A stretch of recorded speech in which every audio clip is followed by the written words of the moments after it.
Hello, friends. Hello.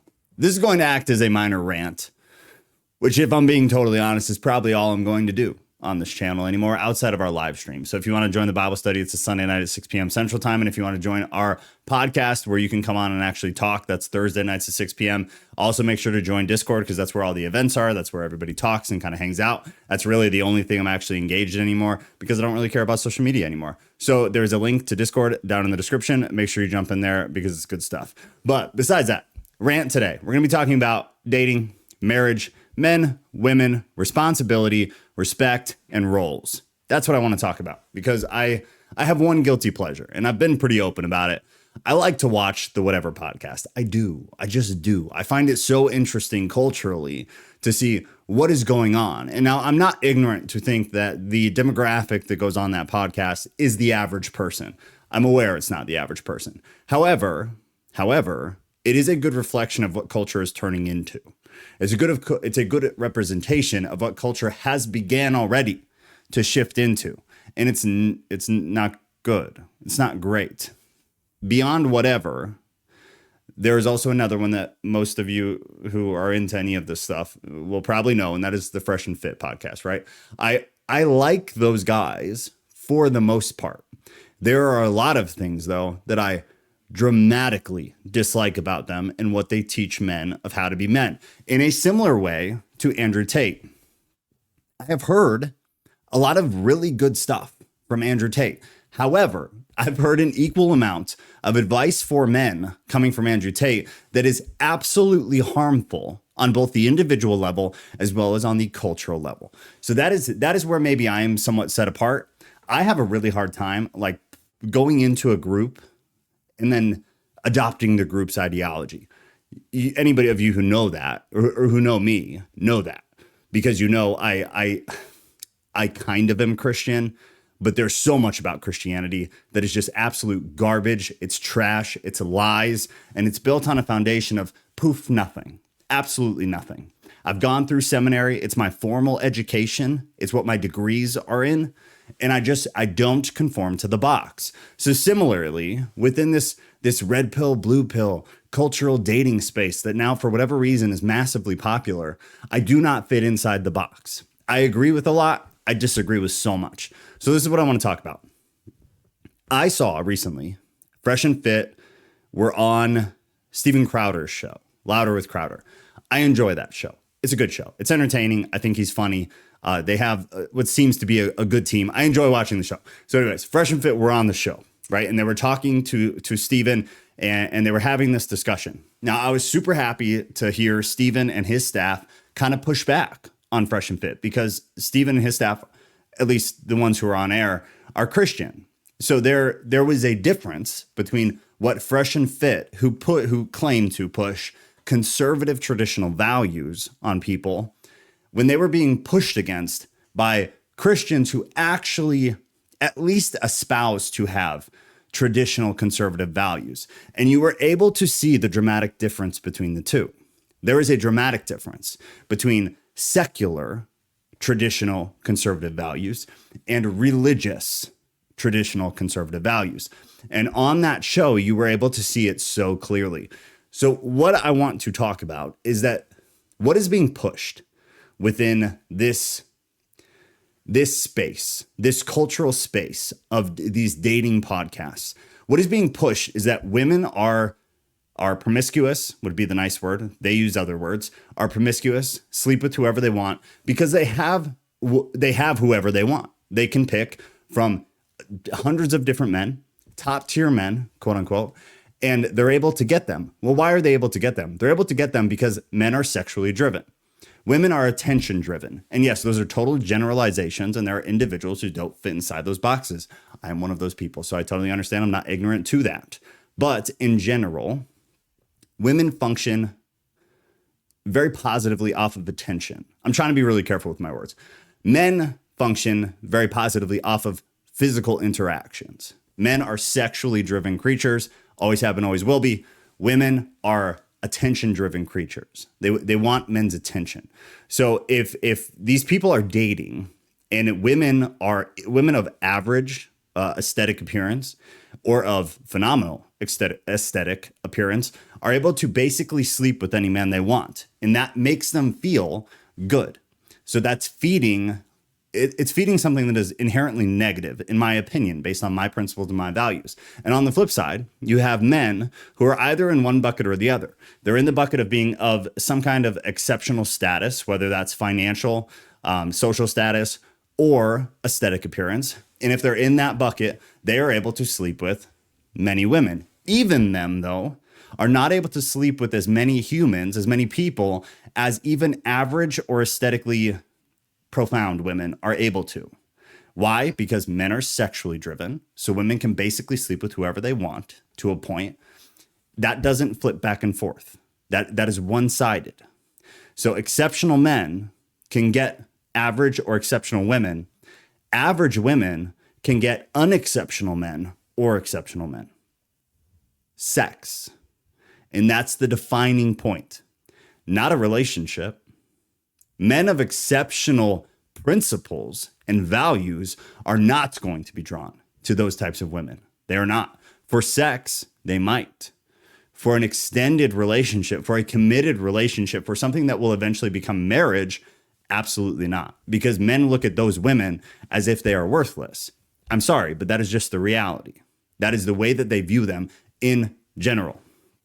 So what the red pill dating space is pushing is that men need to just, quote unquote, run through women, meaning have sex with as many women as you can, because women are being and promiscuous. Therefore, men just get what you can from them. And then when you meet the right girl, you'll have sexual experience with which they claim women value above men being pure sexually, which I think is a joke. And so if you are running through, quote unquote, dozens and dozens of women, then you are going to eventually land a high quality woman. I would disagree. But on a more important note within that, I would say that culture is broken in terms of relationships, whether that be dating or marriage. Why we're here doesn't really matter anymore.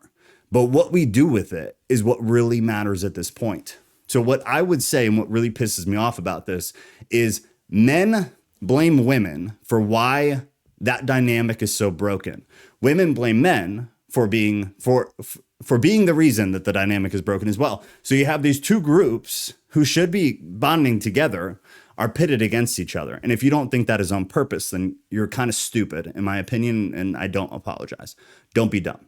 It is on purpose. Just like politically, it's happening. And in dozens of other social circles, it is happening. We are being taught to go against each other, to divide our society. And if you do not see that, you are stupid. You're dumb. You need to reevaluate the way that you're viewing what is happening in culture. Besides the point, though. So I see this problem at this point, maybe not why we're here, but why we're still here, as the fault of men and men alone.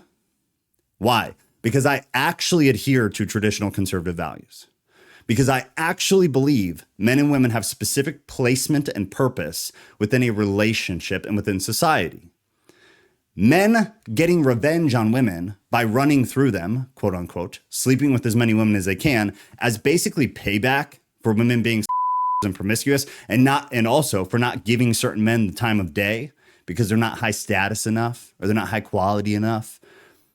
Men choosing to seek revenge for that is men doing exactly what makes them not men. It's men being exactly the reason why this is such a broken system. Men are to lead. Men are to set examples. Men are to show women that they can be trusted, that women can be secure with the men, and that men are worthy of the woman. Now, of course, that does go both ways. That's not lost on me. But if you actually adhere to traditional conservative values, then you adhere to the fact that men are the leaders. They are the ones who set the stage, and the women then come on board. If men are not first choosing to lead, setting a positive example by What are some things men could do? Men can stop watching porn. Men can stop spending money on OnlyFans and other sites like that, Fansly, things like this, where you're giving money to women individually to look at them naked on the internet, which does what? It feeds women's greed and need for attention without them having to commit or settle down or invest in a man. So it is this vicious circle of women being stuck in a cycle of greed and need for attention, but requiring nothing from the man other than financial gain. And the other side of that coin is men are being fed sexually. They're being fed lustfully, not sexually. They're being fed lustfully, empty lust. And then they're getting stuck in that cycle. So this is what would happen. If men stopped spending money on OnlyFans, Fansly, any of the sites like that, webcam sites, stupid stuff like this, if men stopped spending any money on them, guess what would happen? Women could no longer make a career out of it. Therefore, that industry would fall apart. Well, Joe, then porn still exists. I totally agree. But if men stopped watching porn altogether, that industry would also fall apart. Because women alone watching porn is not enough to keep the porn industry alive. It's absolutely not. So the industry would collapse. Men blame women for porn being a wildly successful industry. That is a fucking joke. Men are the reason that porn is a wildly successful industry because men have no self-control and they give in to their lust. Now push all that into this dating scene, into this culture. Men and women pitted against each other. Women being promiscuous, whatever word, whatever degrading word you want to use for what they're doing, when in reality, a lot of them are literally just trying to make money. I don't agree with it, but it wouldn't exist should men not support them. Then what would happen? Women would have to look for a couple of different things. One, they would not be getting hit up by hundreds of men on dating apps or Instagram. They wouldn't have as many options. Therefore, they'd have to work harder to gain a valid, real relationship. They'd have to work. Beyond that, they would no longer be making any money from either Instagram or Fansly or OnlyFans or from the porn industry. They would have to go either get a job, a real job. A real job. Porn is not a real job. You'd have to go get a real job. Or what would you have to do? You'd have to date a man, get in a real relationship, and then let the man support you. What's the flip? Well, men would then require to seek real women for sexual gratification. Women, because that industry collapsed, would then require real men, or they wouldn't give it up. And when I say give it up, I mean give up their body, which they shouldn't. It's a mutually beneficial or a mutually destructive system. And right now, it's mutually destructive. And I don't blame women. I blame women on an individual basis for choosing to go about their life that way, because you are a grown-up and you could choose to not do it. However, if you are conservative and traditional, specifically religious or Christian, you should believe that men should be leading the movement. You should believe that men should be the first ones to take action. And that doesn't mean feeding into it by giving women money on sexual dating sites or sexual, cam sites or OnlyFans, any of that crap. It means men stop giving money to women for sex. That collapses. Then women have to find money a different way. Then men stop using these hookup sites like Tinder. You stop using them. Then women don't have as many options. Then women have to actually work to get dates or a sexual encounter. It would promote more real sex, which hopefully would promote more real relationships, more real commitment. Women would start requiring commitment from men. Now, what could we say? We could say, well, women should do their part too. We should all do it together. Sure, but it's not really traditional or conservative. It's not really Christian, for sure. If you're a Christian and you are a man, you are responsible. You are responsible. That's what the Bible teaches. Very plainly. You know, I'm one to totally pick the Bible apart. That's super plain. Men are to lead. Men will be responsible for the actions, the principles, the morals, the values of the women in their lives, of the kids in their lives. Men are it. Men need to do this. It is not on the women to do it. I agree, though. It'd be lovely if women and men could just stop at the same time, make a mutual agreement.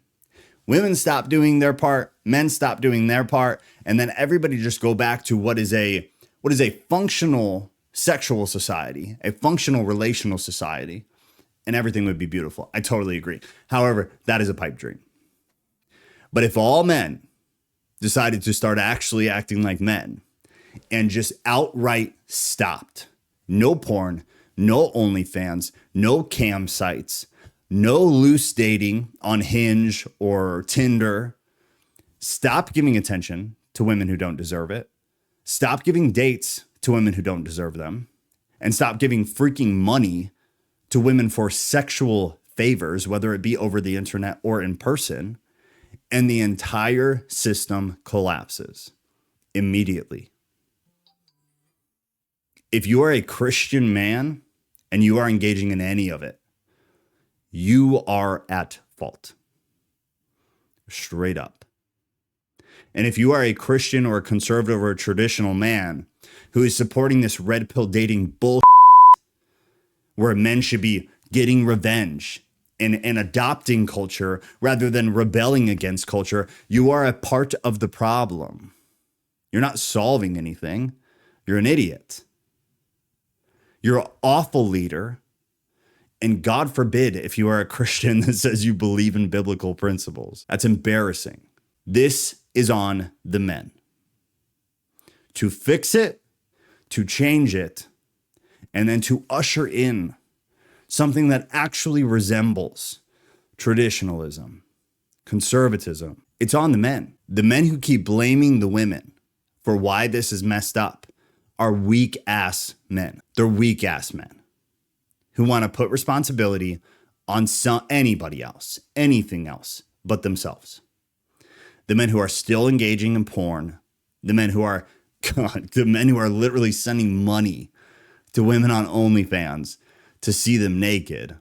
How embarrassing, how pathetic, how absolutely pathetic. Those are the types of men that lead to societal collapse, that lead to the collapse of the family. And then what we're seeing, which is the collapse of women in general, their values, their principles, how they view themselves, what they want. It's weak ass men who caused it. And it's weak ass men who perpetuate it. I'm so tired of hearing these guys claim conservatism, claim Christian, claim traditionalism, and they're weak ass men who sit and watch porn and subscribe to OnlyFans girls. You're at fault. It's your fault. Grow up. That's all. That's all. Man, I'm hot. I'm tired of it. I'm so tired of it. I love you guys. Have a great night.